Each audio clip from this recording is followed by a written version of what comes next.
All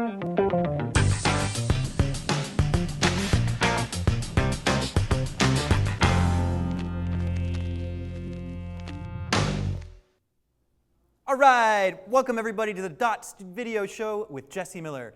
Thank you to my studio audience for making it out here. Love to see you guys. Thank you to our millions and billions of internet viewers. Love to see you out here every month. Tonight we have an awesome show for you. We're talking about Thunderbolt hard drives. We're talking about 444 upgrades from Sony. But I want to get right to our guest segment, as this very important person has another time commitment. We've got to get him to. So please welcome Florida filmmaker extraordinaire, Billy Corben.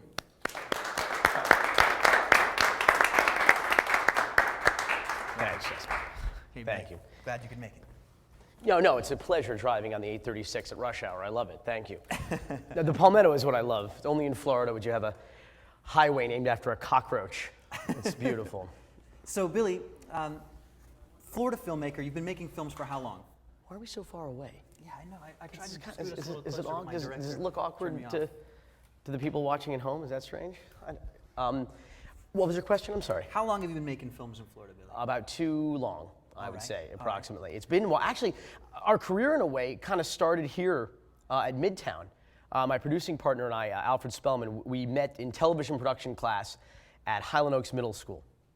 And we had a wonderful teacher there, Sheila Spicer, who identified something in us and put us together and gave us the run of the place and let us produce the in-house school news program. And then we went to high school I was at New World School of the Arts in downtown. Alfred went to NMB. And we decided to do this scripted drama about a girl waiting for the results of her HIV blood test, because that was the thing back then, it was called Waiting. Waiting, right? It was called Waiting, yeah. Right. With the ellipses at the end, which they later borrowed they used that same title for that movie about servers at the restaurant, the chain restaurant. Same title too, with the ellipses at the end, yeah.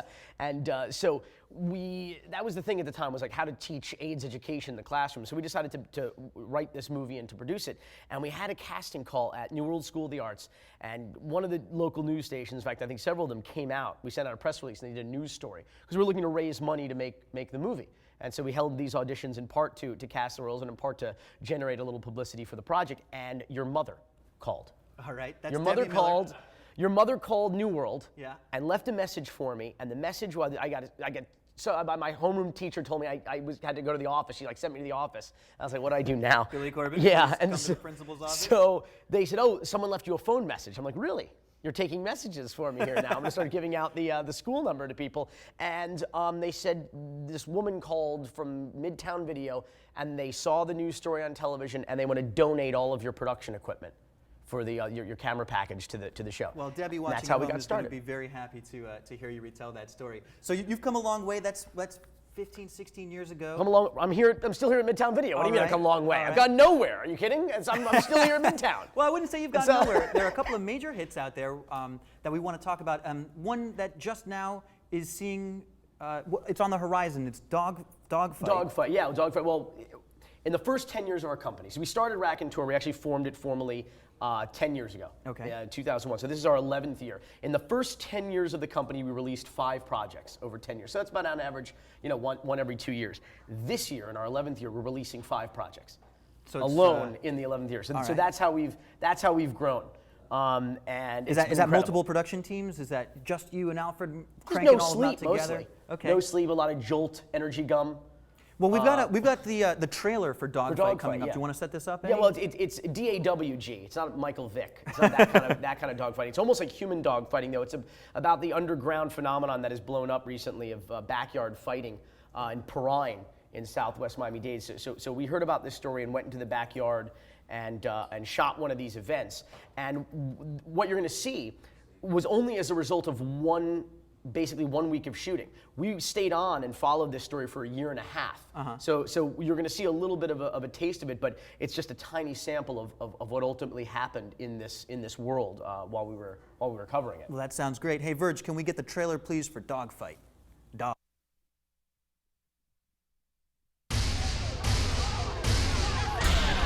This fight ends 1 of 3 ways: by submission, by knockout, or by referee stoppage. Step to the front. Step to the front. That's what we do, baby. Any questions? Any questions? That's what we do, Chuck. Stop back. That's what we do, Stop back. That's what we do. That's what we do. no gloves, backyard, bare knuckles. All nationality, all races. They come right here to fight. The only color back there, and that right there is red, and that's blood.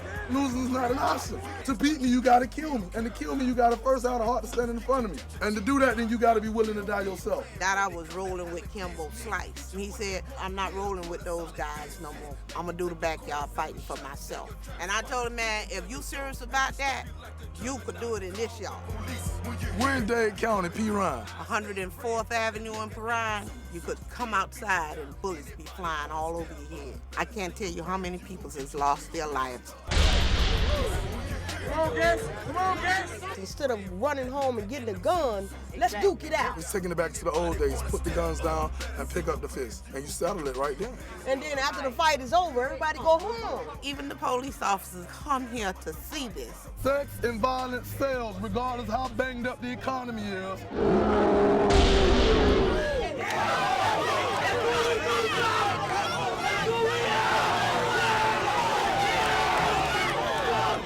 That person in front of you, that's not a person. That's an object standing between you and your dope.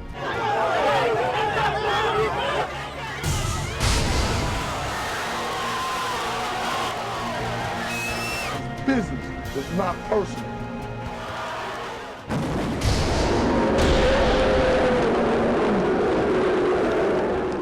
Dada's big, Dada's fast, Dada's strong. But can he fight?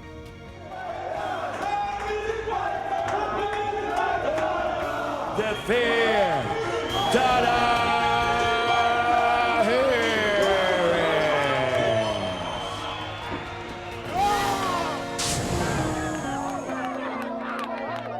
It ain't the dog in the fight, it's the fight in the dog, man. You know what I'm saying? That's actually new. There's parts of that I hadn't seen before. That little bit at the end at the Hard Rock, Dada actually, the dude who's sort of like the Don King of the backyard fighting scene, he goes pro. Basically gets discovered by some trainers in the backyard, and they take him to Rumble at the Rock, and he fights there. And that's our ending.